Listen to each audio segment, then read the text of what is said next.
The first thing she did was cover my mouth. The second thing she did was slam the metal door shut so hard the room seemed to flinch. A lock engaged with a heavy magnetic thud, and then she turned. All four of her silver-blue eyes narrowed, breath quick and controlled, one hand still pressed against my face. "They can't know you're human," she whispered. I stared at her over her long, pale fingers and tried not to panic, which was difficult, because I had been doing a fantastic job blending in for almost 6 hours. In my defense, 6 hours was a personal record. The room around us was cramped and humming with refrigeration coils. Frost edged the seams of sealed cabinets. A rack of translucent ampoules glowed softly in the dark, painting her angular face in cold blue light. Her uniform marked her as medical staff aboard the Veyer Station Hospital, though hospital felt too gentle for a place built into the hollow spine of a war fortress.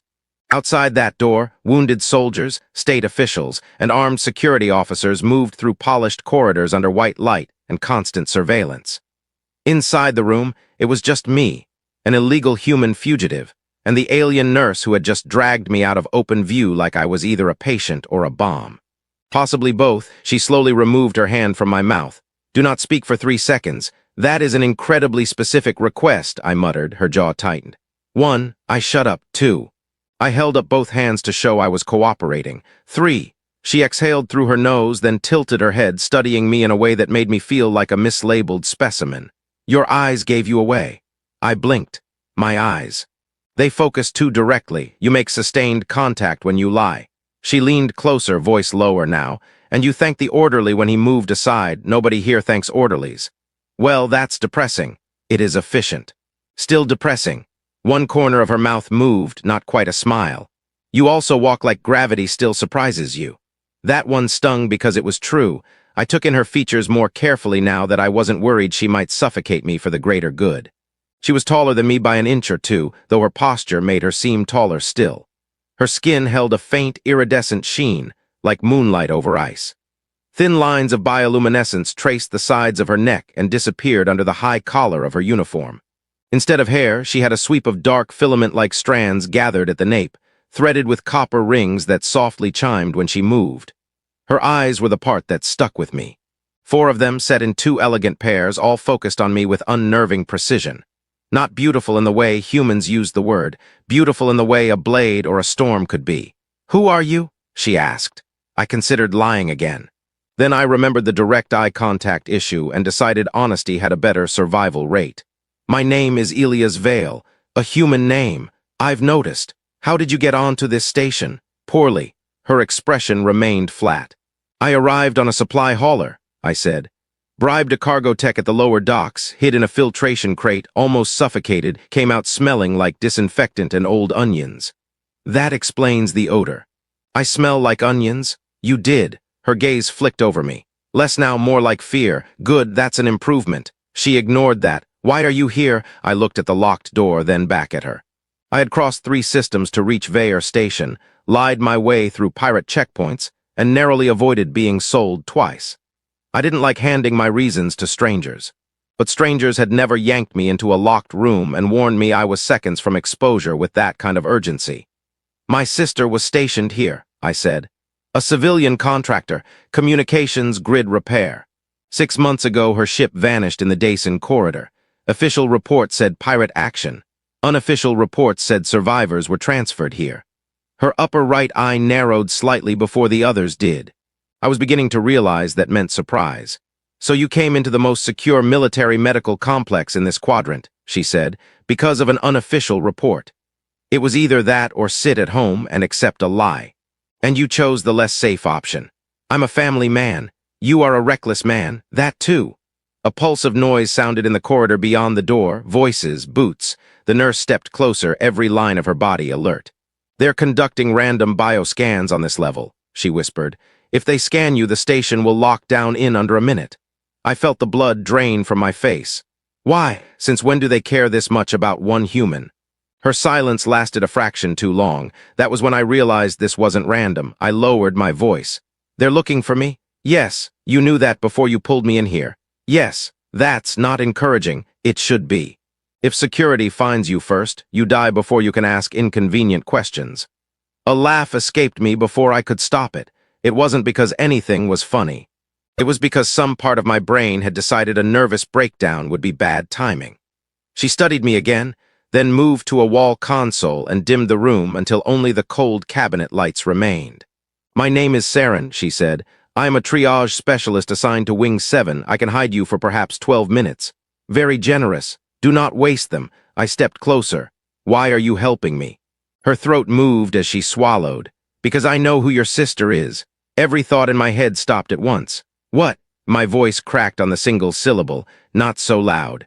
She moved toward me before I even realized I had taken a step after her.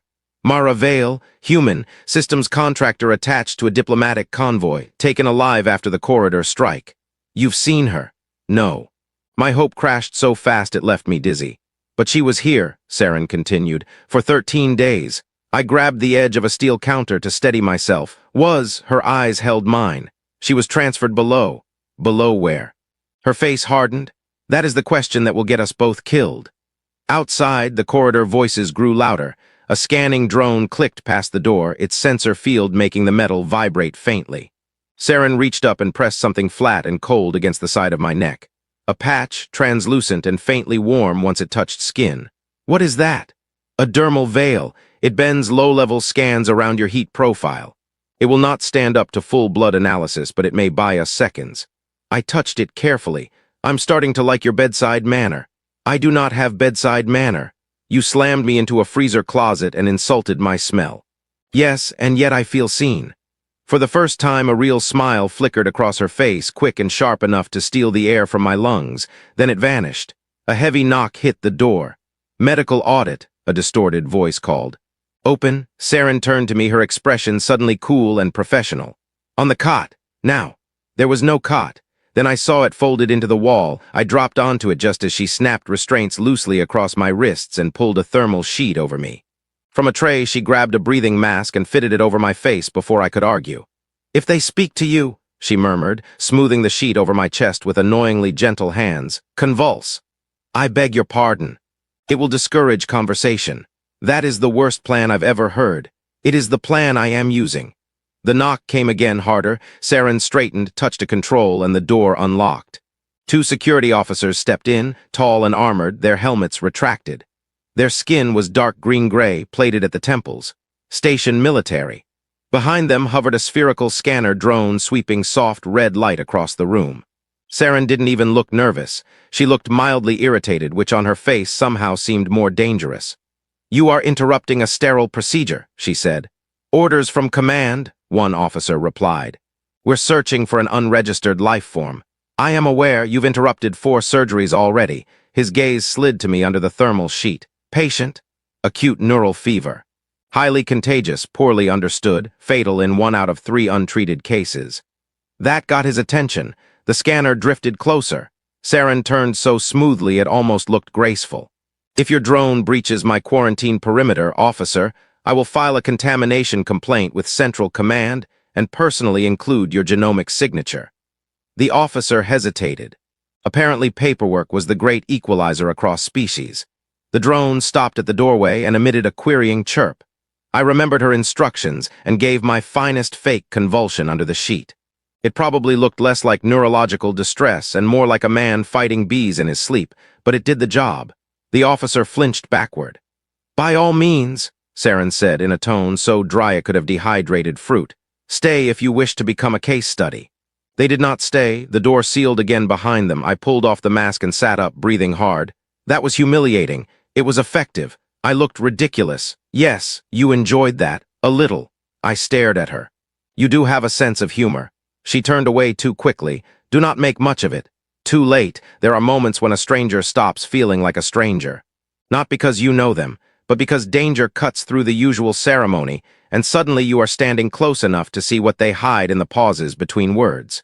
Saren was still looking at the locked door, shoulders rigid.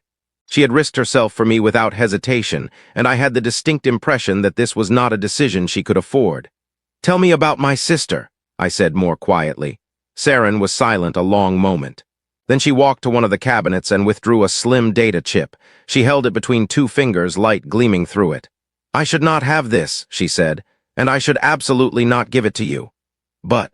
But I took it because I was tired of pretending not to notice what happens below triage. Her eyes met mine again.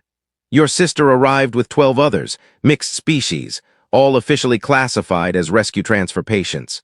None appeared in discharge logs. None appeared in death registries. They were moved beneath the main hospital into restricted sublevels accessible only to military genetics personnel and the station directorate. Genetics, I said. Why, if I knew that, I would not still be here. The chip looked absurdly small for something that might be the first real clue I'd had in months. I reached for it. She didn't let go right away. You need to understand something, she said. Humans are not merely outlawed in directorate space, you know that. Sure, disease carriers, instability risks, biocultural contaminants, I've read the propaganda. That is the public reason. Her voice dropped even lower. The private reason is older. I waited. She released the chip into my palm. Human physiology does something to ours, she said. I blinked. That sounded ominous. It is. How ominous. She hesitated, and for the first time since meeting her, I saw uncertainty break through her composure. Your blood, she said carefully, contains adaptive proteins that interact unpredictably with certain high-strain species. With some it is toxic, with others, she stopped. With others what? Her gaze flicked over me and away again. It alters bonding chemistry. I stared at her. Bonding chemistry, yes. That sounds like a very scientific way to ruin my evening. It is not a joke. No, I got that. I rubbed a hand over my face. Wait, are you saying humans are illegal because we're romantically dangerous?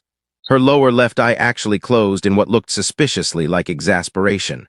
I am saying your biology affects ours in ways the directorate cannot control. Wow, humanity, finally good at something. Saren made a sound that might have been a laugh if she had believed in those. Then her expression cooled again. Whatever they are doing below, it involves live human tissue. That is all I know for certain. The room felt even colder. I turned the chip over in my hand. Can you get me down there? No. Can you tell me how? No. Can you stop saying no long enough for me to appreciate your help? A beat passed. No, I sighed. You really commit to a theme. Her eyes softened despite herself. You should leave the station while you still can. And my sister, if she is alive, rushing blindly into a military genetics vault will not save her. She's not a vault, she's my sister. Something changed in Saren's face at that, not pity, something sadder and more dangerous. I know, she said. The overhead lights flickered once, then shifted to amber.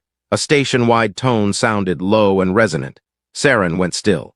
That is not an audit signal. What is it? She crossed to the wall console, fingers moving over projected glyphs.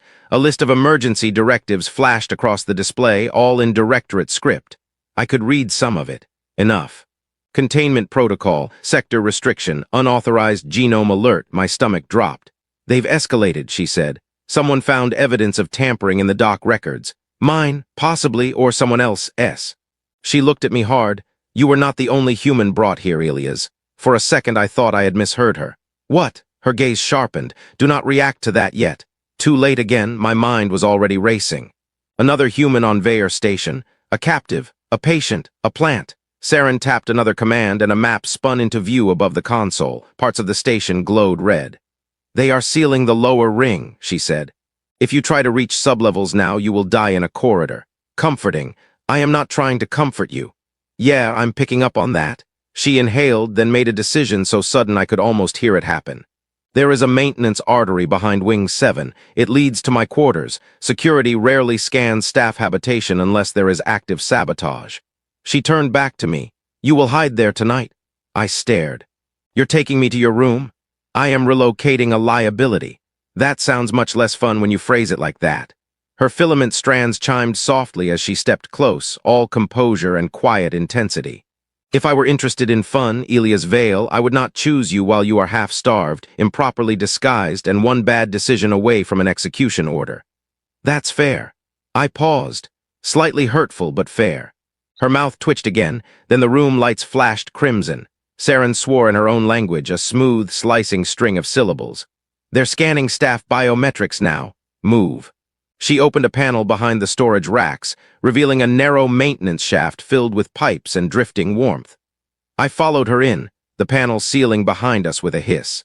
The passage was so tight our shoulders brushed every few steps. I was suddenly very aware of the heat of her body, the faint mineral scent of her skin, the steady precision of her movements even while the station alarms pulsed through the metal around us. "Do you do this often?" I whispered. "Hide illegal life forms in my walls?" Mostly I was asking about dramatic entrances. "No, shame, you're good at them." She glanced back at me over one shoulder. "Humor is often a stress response in prey species." "I'm not prey." "No." I leaned closer in the dimness. "Depends who's chasing me." For a heartbeat, her steps faltered. Then she kept going, and I felt absurdly pleased with myself right up until I slammed my shin into a pipe junction and nearly cursed loud enough to get us both shot. Her quarters were smaller than I expected. Functional, neat, lit by low amber strips along the floor. One wall was a transparent panel overlooking the outer station ring, where freighters crawled past like insects against the black. Another held shelves of data slates, medical texts, and a few objects that didn't seem utilitarian at all. A carved bone pendant, a smooth black stone, a tiny glass sphere with a living silver plant curled inside it. The room smelled faintly of citrus and antiseptic. "I expected less personality," I admitted. She sealed the door and turned to face me. "People often do. Your loss, not mine." She gave me a long look, then crossed to a recessed cabinet and pulled out a packet. "Nutrition gel." I eyed the packet. I was hoping for something with texture. "You are in hiding, not at a resort. Terrible customer service. Eat." I did, because I hadn't had a real meal in almost a day, and because arguing on an empty stomach felt less charming. It tasted like lemon-flavored remorse. Saren stood by the window panel, arms folded, watching station traffic. In the quiet, without alarms immediately on top of us, I noticed the weariness in the set of her shoulders. "You said you knew my sister," I said after a while. How she was quiet long enough that I thought she might not answer. "She woke during intake," Saren said at last. "Most of the transfers were sedated. She wasn't supposed to be conscious yet." She grabbed my wrist and asked me if I could send a message. My chest tightened. "To me?" "To anyone," Saren said. "She said there had been no pirate attack, that the convoy had been redirected. That someone in the directorate wanted the human survivors specifically." Her voice grew thinner, carefully controlled. "Then security arrived, I was ordered out. And you never saw her again?" "No." Something hard and furious settled in me. Saren looked over at me and the room felt smaller. "She was very brave," she said softly. I swallowed. "Yeah, she always had terrible judgment in heroic situations." That earned a small breath of amusement from her. Then silence stretched between us, strangely comfortable despite everything. I looked around again. "You keep souvenirs." Her gaze followed mine to the objects on the shelf. "Observations." "Most people don't observe decorative rocks." That one was thrown at me by a child I stitched up after she bit an officer. I nodded. "Okay, that one I respect." The glass sphere was a gift. From someone important. Her eyes returned to the window. From someone who believed duty made good company. That sounds like a no. It sounds like a lesson. The answer sat heavier than the words. I finished the gel and immediately regretted all my life choices. "So what now? Now you sleep. In your room?" "Yes." "While armed officers search the station?" "Yes." "You say things like they're normal and somehow that makes them worse." She turned from the window. "You have been running for days. You are dehydrated, sleep-deprived, and carrying an untreated laceration on your side." I blinked. "How did you know about the cut?" She looked at me like I had asked how she knew fire was hot. "I am a nurse." "Oh right, the title wasn't decorative." She stepped closer and held out a hand. "Show me." "It's fine."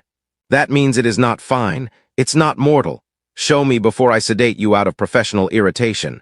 I lifted my shirt. Her breath changed, so did mine. The cut ran from my lower ribs around my side, a souvenir from an inspection drone on the dock. Not deep enough to kill me, deep enough to make every movement interesting. Saren's expression sharpened, and whatever else was between us vanished behind competence. "Sit," she said. I sat on the edge of the narrow sleeping platform while she gathered instruments from a med kit. Her hands were steady, precise, cool at first touch. The antiseptic stung like hell. "Are you trying to punish me?" "Yes," she said. "Hold still. That was too fast. You make many things too easy." I hissed through my teeth as she sealed part of the wound with a narrow beam emitter. The room was quiet except for the soft hum of medical tech and the distant murmur of station engines. Then her fingertips brushed skin just above the cut, gentler now as she checked the seal. I looked up. She was closer than I realized. Close enough that I could see the subtle color shifts in her irises, the way the bioluminescent lines at her throat brightened when she concentrated. close enough that if I moved an inch I'd feel her breath. For the first time since I had met her, Saren seemed unsure what to do with the silence. "Why did you become a nurse?" I asked quietly. Her hands paused. "My broodline served as military analysts for generations," she said. "I disappointed everyone and chose triage." "Why's that disappointing?" "Because healing is not considered prestigious where I come from." "Then your people are idiots." That startled a laugh out of her, warm and low and gone too soon. "You cannot say that about my people. I'm human. We say reckless things. It's basically a cultural export." She finished sealing the cut and straightened, but not before her fingers lingered just slightly at my side. Not an accident, maybe not a decision either. Her eyes met mine. For a second the station, the alarms, the danger outside all fell away. Then a message alert flashed on the wall panel and shattered the moment. Saren stepped back fast enough to make the air feel colder. She touched the panel, read the incoming notice, and all warmth disappeared from her face. "What?" I asked. She didn't answer right away. "Saren," she looked at me. "The station director has ordered a full medical sweep at first rotation.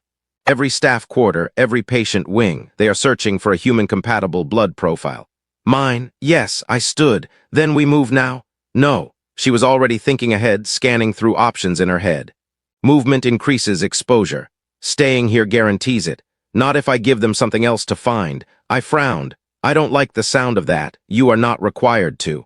She moved to the shelves and took down the carved bone pendant. Her thumb brushed its edge once before she set it aside and keyed open a secure compartment beneath. Inside were sealed vials, old data tags, and a compact pulse sidearm. I stared at her. "That seems very unlike a triage specialist. It would be foolish to assume I have only one life." "Okay," I said slowly. That sentence was so suspicious it should come with a siren. Saren pulled out a small cylinder and turned back to me. "This is a catalyzed blood mimic. It will flag as partially human on a standard sweep." I blinked. "You just have that lying around?" "I told you I know more than I say." "Right, but this is the part where I begin to suspect you're either part of a rebellion or a very specialized criminal." Her gaze held mine. "Would it matter?" "Depends. Do I look good in rebel propaganda?" Again that almost smile. Then it faded. "I need you to trust me for one more night," she said. Something about the way she said it took the humor right out of me. "I barely know you," I said. "I know. And yet I already trust you more than most people I've met." Something vulnerable flickered across her face. "That is unwise." "Probably." We stood there in the low amber light, too close and not close enough, while the station hummed around us like a sleeping machine full of knives. Then she looked away first. She planted the mimic vial inside the ventilation intake on the far side of the room. "When they sweep this quarter, it should draw their search pattern upward. That may create an opening in the sub-level checkpoints. You're helping me get below. I am preventing you from trying without me. With you is somehow worse for my heart. That is not a medical concern. It is if it explodes." She made a quiet sound of disbelief, but her eyes were softer now. We slept in shifts, or pretended to. I took the floor because she refused to let me take the platform, and because I was still trying to act like being hidden in an alien nurse's room during a military lockdown was not the most surreal night of my life. At some point, maybe an hour before station dawn, I woke to the sound of her speaking. Very softly, in her own language. I opened my eyes a fraction. She sat by the window, back to me, the stars beyond her little more than cold scars in the dark. Her voice was low and aching in a way I understood even without the words. A prayer, maybe, or an apology. I didn't interrupt. When morning cycle came, the sweep happened exactly as she predicted. We heard officers moving through the corridor, scanners whining, doors opening. Then farther down the ring, a shouted order, running feet, a burst of static chatter. Saren looked at me once. "Now," she said. The route below was worse than the walls. We moved through service conduits, waste heat ducts, and decommissioned lift shafts far older than the polished hospital above. The station changed the deeper we went. Cleaner surfaces gave way to exposed infrastructure and old metal marked with pre-directorate insignia. The air grew warmer, denser, metallic. Veyer wasn't built as a hospital, was it? I whispered as we crouched behind a coolant stack while a patrol passed overhead. No, it was a siege station during the border wars. The medical wing was added later. Nothing says excellent patient care like retrofitting a fortress. She touched a panel and opened a maintenance grate. "The directorate believes fear improves obedience." "Does it?" She looked at me. "Temporarily. I followed her through. At sublevel access, we finally hit the problem I had been dreading. A live checkpoint, 2 guards, 1 scanner arch, 1 camera cluster, and a biometric gate sealed with directorate sigils. I assume you have another miracle in your pocket, I murmured. No. Bad time to become honest. Saren was already unfastening the copper rings from her filament strands. When I say move, you move, quickly and without commentary. I'm bad at the second part. I know.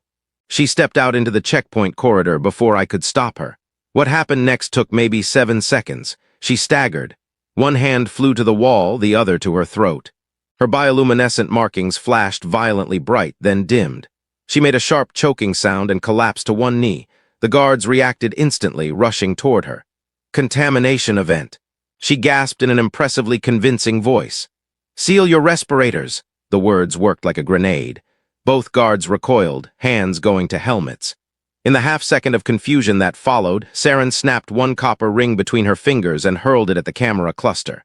It exploded in a burst of glittering static. Move, she barked. I moved.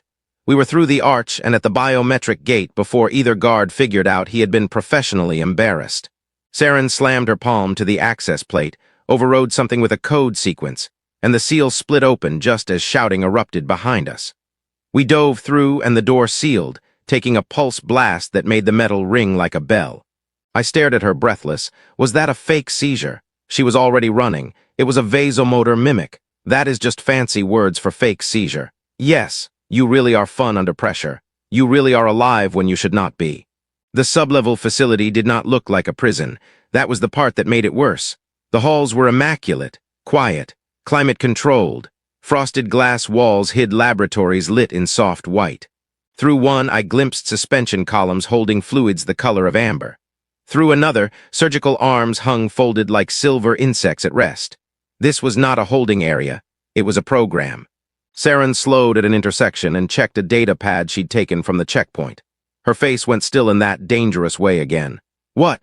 This registry is wrong? How? There are no patient designations, only sample classes. She looked up at me. Your sister was never registered as a person. Rage came up so fast I tasted copper. Before I could say anything, voices echoed from a side corridor. We slipped into the nearest lab and hid behind a diagnostic cradle while 2 researchers passed. I caught fragments of their conversation through the glass. Phase instability with unbonded substrate. Director arriving from the royal birth. If the human male is confirmed, transfer priority changes. Male. I looked at Saren, she had heard it too. They want me, I whispered. Yes, why me specifically? Her expression was grim. We may be about to find out. We waited until the corridor cleared, then moved deeper in. At the end of the central hall stood a chamber larger than the others, with opaque doors and a live security field dancing over the seams. A designation glowed above it in directorate script. Saren read it first. Then she went pale. What does it say? Her voice was barely audible. Adaptive pairing initiative. I stared at her. That sounds illegal even in languages I don't speak. She looked at me with something like anger, but not at me, at herself. At the station, at whatever old secret had just become undeniable. This is why humans were banned, she said. Not because of fear, because someone decided your biology could be weaponized. I felt sick. Saren moved to the console beside the door, locked, restricted to command and genetic authority. She began bypassing it with efficient, furious motions. What is pairing? I asked. Her jaw tightened. For some species, including mine, emotional bond states affect immune response, stress resilience, and reproductive chemistry. It is private, sacred in some cultures. Her voice turned hard as glass. The Directorate has been trying to force compatibility across species lines for military advantage. I didn't understand for half a second. Then I did, and I wished I didn't. They're experimenting on people to create some kind of bonded soldiers. Yes, using humans as catalysts. Yes, I leaned against the wall because the alternative was punching through it with bare hands. That's monstrous. The console chirped. The lock disengaged. Inside were 6 containment pods. Only 2 were occupied. One held a large avian-looking male species floating unconscious in blue gel, wires webbed across his chest. The other held my sister. For one beautiful, terrible moment all I saw was that she was alive. Then I saw the rest. The shaved patch at her temple with sensor ports embedded beneath the skin, the bruising along one arm. The unnatural stillness. Mara. I was moving before Saren could stop me. She reached the pod first, fingers flying over controls, draining the fluid, cycling the seal. The transparent front lifted with a hiss, and I caught my sister as she slumped forward, colder and lighter than she should have been. "Mara, hey, it's me." Her eyelids fluttered. For a second, she looked straight through me. Then her focus caught, and I watched recognition hit like sunrise. "Eli." I laughed and nearly cried at the same time. "Yeah, I know I look terrible. You always did. That's the spirit." Her voice was hoarse, barely there. "You idiot. Why are you here? Family tradition." Saren handed me a thermal wrap and a stim injector. "She cannot stand yet. The sedation is deep." My sister's gaze shifted to Saren. Even exhausted, Mara had always been quick. "You're not with them?" "No," Saren said. "Good choice," Mara whispered. I helped the injector at her neck while Saren checked the chamber logs. Her face changed almost immediately. "We need to go now. What did you find?" She looked at me. "You were never a random target, Elias." My entire body went cold. "They intercepted your sister's messages months ago," she said. "She wrote about you repeatedly, about a rare blood trait your mother carried, about your compatibility markers." Mara tried to sit up. "Don't tell him here." But Saren was already reading, voice clipped with horror. "Subject Veil, Elias, probable prime catalyst, locate and secure alive." I stared at them both. "My sister wrote about me?" Mara grabbed my wrist with surprising strength. "Not for them, for insurance. I hid it in personal logs. I didn't know they'd crack everything." I couldn't breathe for a second. "Prime catalyst for what?" Mara looked at Saren, then back at me. "For people like her." The room seemed to tilt. Saren went utterly still. My voice came out rough. "Her species." Mara gave the tiniest nod. "Kellery physiology is the one they've never stabilized. They think a human male with the right markers can trigger permanent pair bond resilience. Military command wants controlled bonded officers. Loyal, stronger, harder to break." I looked at Saren. She looked away. And in that instant, 100 little moments snapped into place. Her reaction when she'd mentioned bonding chemistry, the way she'd touched me and then withdrawn. The strain in her voice, the prayer by the window, the fact that she had helped me before she even knew whether I could save anyone. There was something she hadn't told me. "Mara," I said slowly, eyes still on Saren, "what happens if compatibility starts naturally?" My sister's expression changed. She was weak, but not too weak to notice everything. "Oh," she whispered, "you too are in trouble." Saren closed her eyes like that answer physically hurt. A station alarm detonated through the lab. Unauthorized access. Director approaching. No more time. Saren grabbed the sidearm from her belt compartment. "There is a freight lift beyond this wing. It can take us to the lower docks." "With my sister?" I asked. "Yes, and the other captive." Her face tightened. "We cannot free everyone if we die in this room." I hated that she was right. Mara, half-conscious in my arms, muttered, "Tell your bird friend I'm sorry." I blinked. "What?" "Pod 3, she whispered. "He bit a director." I almost laughed, wrong moment but still. We got as far as the corridor before the station director found us. He was flanked by 4 guards and dressed not in military armor, but in formal dark robes threaded with gold circuitry. Old, tall, and unnervingly calm, with polished horn-like crest sweeping back from his temples. The kind of face built for speeches about necessity. His gaze landed on Mara, then me, then Saren. And he smiled. "Well," he said. "At last." The guards raised pulse carbines. Saren stepped slightly in front of me. The director noticed that too. His smile deepened. "Nurse Saren Talith, I suspected your sympathies had become compromised." "Your experiment ends here," she said. He looked almost bored. "My experiment is the future of the Directorate. Humans and Kellery together produce unprecedented adaptive stability. Controlled emotional bonds are the next stage of military evolution. You are torturing prisoners. I am solving war." The words hit me wrong because he believed them. He turned his attention to me. "Elias Vale. You should be honored. Entire dynasties have failed to achieve what your biology may offer." I'm feeling weirdly underwhelmed. His eyes narrowed a fraction. "You have already begun imprint resonance, have you not?" I glanced at Saren. Bad move. He saw everything. "Ah," he said softly, "so that is why she betrayed protocol." Rage flashed across Saren's face. "Do not speak about things you do not understand." A pulse shot cracked the wall beside us. The conversation portion of the program was over. What followed was messy, fast, and not remotely heroic in the elegant way Holovids like to pretend. Myra slumped against me as I dragged her toward cover. Saren fired twice with crisp efficiency, dropping the nearest guard's weapon and sending the others scattering. Alarms screamed. Glass burst somewhere down the hall. The director retreated behind armored shields while shouting orders. Left. Saren called. We ran left. A blast door slammed down ahead of us and nearly took off my nose. We veered into a side lab, overturned a diagnostics cart, and locked the inner partition just as carbines lit the glass red from the other side. Mara coughed weakly. This is somehow not the rescue fantasy I had. Mine involved fewer lasers, I said. Saren was at the far console, working furiously. There is an emergency ventral chute 2 levels down. Is there a version of this plan that does not involve falling? No, of course not. The lab door began to melt under repeated fire. Mara caught my sleeve. Her eyes were clearer now, adrenaline cutting through sedation. Eli, listen to me. Not loving that tone. They took blood from me because they couldn't get to you. They built models off our family line. Whatever they think you can do, they are close enough to try again elsewhere. Saren looked back over one shoulder. Then we expose them. How? I demanded. The station is military. Mara gave a thin smile because I stole everything. She lifted a trembling hand and tapped her temple. I stared. You put classified data in your head. Encrypted mnemonic mesh, very annoying headaches, extremely satisfying if I survive. I laughed once in disbelief. You are unbelievable. Runs in the family. The glass partition shattered. We dropped through the floor hatch Saren had opened barely a second before the guards surged in. The chute was steep, hot, and lined with maintenance ribs that bruised every part of me worth bruising. We landed in a cargo conduit beneath the lower ring. Mara nearly slipped from my grasp, but Saren caught her other side, and for one breathless instant the three of us were tangled together on the metal deck. Then the conduit lights snapped on. At the far end stood 3 more guards. No cover, no time. Saren pushed Mara behind her and raised the sidearm. It was a terrible angle, terrible odds, and I knew it. Then something impossible happened.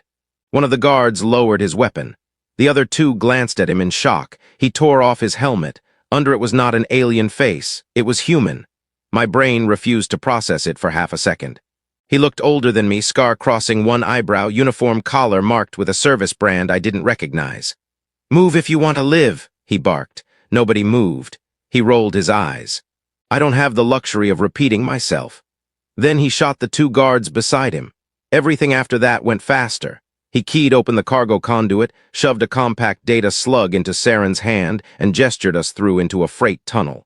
Who the hell are you? I demanded as we ran. Lieutenant Jonah's real, he said, or what's left of him, human integration asset off book, been embedded here 3 years waiting for proof. I stared at him. There are more of us. There are always more than the directorate thinks. He glanced at Mara. You're the contractor, nice trick with the memory mesh. Thanks, she muttered. Almost died inventing it. Good work. Saren examined the slug as we ran. What is this? Director's private archives, financials, transport records, bond trials, royal approvals. His expression darkened. The Crown has been funding this program quietly through war appropriations. Royal approvals, Saren stumbled. Only for a second, but I felt it. You knew, I said. She didn't answer. Jonas hit the dock control and a freight lift began to descend toward us. Above, alarms multiplied, security converging. Saren, I said, not taking my eyes off her now. What are you not telling me? The lift was still too high, no way out yet. Her face had gone pale in a way I hadn't seen before. Jonas looked between us and swore under his breath. Not now. Yes, now, I said. Saren's eyes met mine, full of something raw enough to hurt.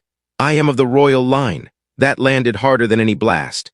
The corridor noise seemed to recede. Mara, leaning against the wall, actually lifted a hand weakly. Wow, terrible timing, but wow. I stared at Saren. You're what? My mother is the Queen Regent of Kelly's. The words sounded like a confession she'd been avoiding for years. I was sent here officially as medical envoy, unofficially as observer. The Bond initiative required royal genetic authorization. They used my line markers without my consent. When I discovered what they were doing, I stayed to gather proof. My thoughts stumbled over each other. So you're a princess. Her expression tightened. Please never say it like that again. Despite everything, a laugh escaped me. You hid that pretty well. I tried. Are you kidding? You live like a monk and insult people for sport. I should have guessed nobility. Even then, with alarms screaming and armed men closing in, her mouth almost softened. Then the dock blast doors opened. Not security, something bigger. A military strike team poured in, armored in royal black and silver. At their center stood a woman I recognized instantly, though we had never met. She looked like Saren sharpened by age and power, every movement precise enough to silence a room. A crown of living metal rested over her dark filament crest. The Queen Regent had arrived. Nobody breathed, not even the guards behind us. Her gaze went first to Saren, then to me, then to Mara. Then to the smoking corridor full of bodies and evidence and panic. When she spoke, her voice carried absolute authority. "Drop your weapons," she said. Everyone did, even Jonah's after a second of deep personal resentment. The Queen's eyes remained on Saren. "Daughter, explain." Saren stepped forward. I had seen her calm before. This was different, not calm, courage stripped of every ornament. "This station has conducted illegal bond weaponization trials using human captives and Kelliri genomic authority," she said. "The Directorate Director acted under diverted royal war funds. I have proof." She held up the data slug, and I aided the escape of the primary witnesses. The Queen's expression did not change, but something stormed behind it. "Did you," she said softly, "imprint with the human?" The question hit the room like a blade laid on a table. Saren did not look at me. "Yes." The word was almost impossible to hear. My heart kicked once hard enough to hurt. The Queen turned her gaze to me. I had never felt so thoroughly assessed in my life. Finally, she said, "Do you return it willingly?" Every eye in the dock swung to me. This, apparently, was how I ended up declaring my feelings in front of a monarch, a covert human officer, my half-conscious sister, and several armed professionals. I cleared my throat. "Your Majesty, with respect, this is not exactly how I pictured the moment." Mara made a weak choking sound that might have been a laugh. The Queen waited. I looked at Saren. At the woman who had dragged me into a locked room to save me. Who had lied, fought, betrayed her station, her orders, and her own safety. Who had chosen me over protocol long before either of us had language for what was happening between us. "I do," I said. Saren finally looked at me then, and every alarm, every weapon, every person in that dock fell away. The Queen inclined her head once. "Then nobody touches them." The strike team moved like a storm breaking. What followed was not my part of the story, mostly. Royal troops seized the station command deck. The director was dragged out of hiding with enough evidence to bury him across 10 systems. The labs were opened. Prisoners were recovered. Broadcast packages went out before the directorate could lock the narrative down. Courtesy of Jonah's and a very angry communications tech named Mara Vale, who, despite barely standing, was somehow already organizing data leaks from a med cot. For 12 hours the station became noise and triage and testimony. Through all of it, Saren moved like she had been built for crisis, and hated that fact. She coordinated evacuation lists, identified subjects, argued with officers twice her size, and ignored 3 separate attempts by royal aides to wrap her in ceremonial authority. I saw exhaustion take her piece by piece, and knew she would keep going until she physically fell. So when the rush finally thinned and I found her alone in an observation corridor overlooking the lower docks, I closed the door behind me and locked it. She turned, startled. I leaned against the panel. Thought I'd return the favor. For the first time since this all began, she looked unsure of herself. The corridor was dim. Beyond the glass, rescue craft drifted around the station like pale fish in dark water. "Your sister will recover," she said softly. "I know. She is formidable. Yeah, it's annoying." That when a faint smile, I stepped closer. "So, your royalty," she winced. I was hoping that detail might disappear in the larger scandal. "No chance. I dislike titles. Good, I'm terrible at them." We stood there in the quiet, and for once neither of us was pretending not to understand what sat between us. "I should have told you," she said. "Probably. I did not know how. That makes 2 of us." Her eyes searched mine. On Kelly's, an imprint is not casual. It is not simple attraction. It changes thought, priority, instinct. It can be overwhelming. "Saren," I said gently, "I crossed 3 systems for my sister, broke into a war hospital, got hidden in a freezer closet, fell down a maintenance chute, met your mother. At this point, I'm open to complicated." A breath left her that sounded half laugh, half ache. "You should know," she said, "that when I pulled you into that room, I did not only do it because you were in danger." I stepped closer. "No." Her bioluminescent markings brightened faintly along her throat. "I saw you in triage before you saw me. You thanked an orderly. You gave your meal ration to an injured dock child while pretending you were not hungry. You lied badly, you looked afraid and still kept moving." She swallowed. By the time I realized who you were, it was already too late for indifference. There are confessions that feel dramatic and confessions that feel true. Hers felt like the second kind, quiet enough to trust. I reached out slowly, giving her time to stop me. She didn't. My hand settled against the side of her neck where the light was brightest. Her skin was warm, softer than I expected. "I liked you before I knew you were dangerous," I said. A startled laugh broke from her. "I was always dangerous." "Good," I murmured. "I'd hate to think I'm losing my instincts." This time when I kissed her, it was not rushed by fear or interrupted by alarms. It was slow, careful, and real. The kind of kiss that answers a question both people have been pretending not to ask. Her fingers caught in the fabric at my chest. My other hand found her waist. When we finally pulled back, her forehead rested lightly against mine. "They will make this difficult," she whispered. "Who?" "Your family, my species, the collapsing political order, or the part where half the galaxy just learned humans aren't mythologically gross." "All of the above." "Okay," I said. "That is a lot." Her eyes shone with something warmer now, something no longer guarded. "You still make jokes when you are terrified. It's one of my worst qualities. I am becoming fond of it." "Careful, that sounds almost affectionate." "It is." I smiled. "Wow, big day." She touched my face with deliberate tenderness, like she was still learning she was allowed to. "My mother will ask you to testify," she said. "I figured. She may also ask you to come to Kelly's." "That's the royal world." "Yes, the one where I would absolutely say the wrong thing at dinner." "Certainly, and you're inviting me anyway." Her expression turned serious. "I am asking, not because it is politically useful. Not because of imprint law. Because when this station is behind us, I do not want to become a memory you survived." That hit me harder than anything else had. I kissed her again because some answers should not be spoken first. When I pulled back, I said, "Then I'm coming." The door console chimed behind us. Mara's voice came through the panel speaker, scratchy but triumphant. "Eli, if you're making out with the alien royal nurse while I dismantle a war crime network, I need that noted for future sibling arguments." I closed my eyes. "You put a comm through a locked door." "I put a comm through the station. Are you busy?" Saren was laughing now, quietly, helplessly, and I realized I would do almost anything to hear that sound again. I keyed the panel. "What is it, Mara?" "Transport's ready. Also, the bird guy woke up and wants to know who punched the director. I told him it should have been me." "On my way." I looked back at Saren. She straightened, not into distance this time, but into purpose. Into a future that looked dangerous and uncertain and nothing like either of us had expected. Good. I'd never trusted easy things. We left the corridor together. My sister alive. The evidence secured. The station behind us beginning to answer for what it had done.